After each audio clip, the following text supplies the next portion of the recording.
今日同大家介紹下呢度特斯拉車主反映呢，行駛過程中同埋停低過程中呢，有一種突突聲嘅聲音發出嚟。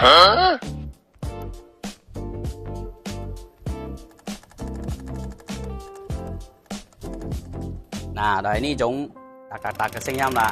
經過我哋檢查呢，就係因為呢個散熱水泵損壞而發出嚟呢種聲音。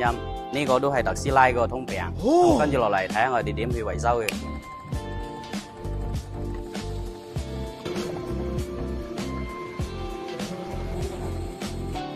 而家散熱水泵呢，我哋就拆咗出嚟啦。咁確定係內部損壞咗。呢個呢，仲有嗰個漏水嘅痕跡添。嗱，呢啲就係一個水漬嚟噶啦。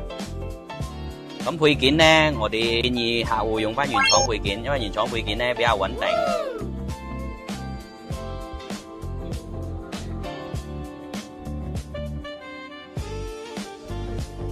我哋依家呢，咁散熱水泵呢就裝好啦，咁呢就水竇進行一個排空。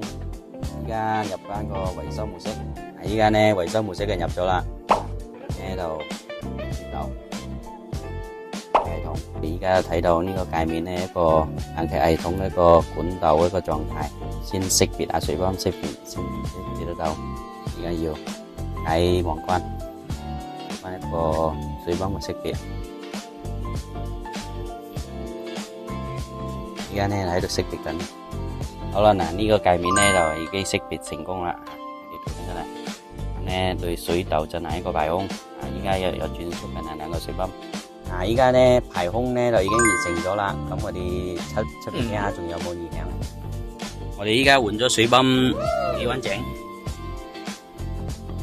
之前嗰種格格聲已經冇咗啦。如果你嘅特斯拉遇到類似嘅情況同埋異響，不妨過嚟中山寶德，我哋幫你做一個免費嘅檢查。記得關注我哋中山寶德哦。